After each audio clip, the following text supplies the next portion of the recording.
વધીએ તો આજે સ્ટરલાઇટ ટેક પર એક CLSAનો રિપોર્ટ આવ્યો છે અને સ્ટોકમાં એક સારું પ્રદર્શન પણ આપણે જોઈ રહ્યા છે. આઉટપરફોર્મ રેટિંગ આપવામાં આવ્યા છે અને લક્ષ્યાંક પણ વધારવામાં આવ્યા છે CLSA તરફથી. વધુ વિગતો લઈએ. સહયોગી તૃપ્તિ કપૂરી આપણી સાથે જોડાઈ ગયા છે.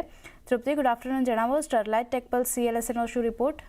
ગુડ આફ્ટરનૂન આરતી. અગર જો સ્ટરલાઇટ ટેકની વાત કરશું તો કહી શકાય કે મલ્ટી યર મોટા ઓર્ડર્સ મળ્યા બાદ આ કાઉન્ટરમાં આપણને સારી એવી તેજી જોવા મળી રહી છે અને આજે ખાસ કરીને CLSA તરફથી પણ અહીંયા બ્રોકરેજ રિપોર્ટ આવે છે. કાઉન્ટરમાં 5% અપર સર્કિટ અહીંયા આપણને જોવા મળી રહી છે. ખાસ કરીને અહીંયા આઉટપરફોર્મ રેટિંગની સાથે લક્ષ્યાંક અહીંયા 405% વધારીને 655 પ્રતિ શેર કર્યા છે કે લગભગ અહીંયા 48% અહીંયા લક્ષ્યાંક CLSA તરફથી વધારવામાં આવ્યા છે.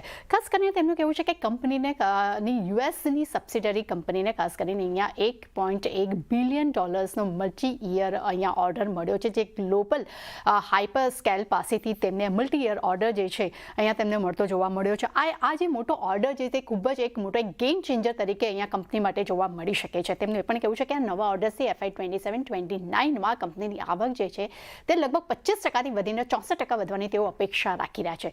સાથે તેમણે પણ કહેવું છે કે આ ડીલથી કંપનીના AI ડેટા સેન્ટર સેગમેન્ટનું પણ એક વ્યૂહાત્મક રીતે જે છે એક મજબૂતી જોવા મળી શકે છે અને ખાસ કરીને કંપનીની ઇન્ટરનેશનલની રણનીતિ જે છે તેની જે સ્થિતિ જે છે અહીંયા ખૂબ જ આવનારા સમયમાં તેમાં પણ એક સારો સુધારો જોવા મળી શકે છે. સાથે તેમણે પણ કહેવું છે કે FY 26-29 દરમિયાન એબિટા જે છે તે 49% CAGR વધવાની પણ તેઓ અપેક્ષા રાખી રહ્યા છે. એટલે ડેફિનેટલી કહી શકાય કે મોટા ઓર્ડર મળ્યાની સાથે સાથે CLSA તરફથી જે બ્રોકરેજ રિપોર્ટ આવ્યો છે તેનું તો અહીંયા આપણને સારું પ્રદર્શન જોવા મળ્યું છે, પણ ઓવરઓલ પરફોર્મન્સની વાત કરશું તો ડેફિનેટલી જે મેં પહેલાં જ કહ્યું કે 5%ની સર્કિટ આજના દિવસમાં લાગી છે, જ્યારે એક સપ્તાહના આ કાઉન્ટરે 25%ના પોઝિટિવ રિટર્ન્સ આપ્યા છે. એક મહિનામાં 74% અને 6 મહિનાની અગર જો વાત કરશો 375%ના પોઝિટિવ રિટર્ન્સ આપણને આ કાઉન્ટર તરફથી જોવા મળી રહ્યા છે. એટલે ડેફિનેટલી ખૂબ જ આઉટ પરફોર્મ પ્રદર્શન અહીંયા આપણને સતત જોવા મળી રહ્યું છે.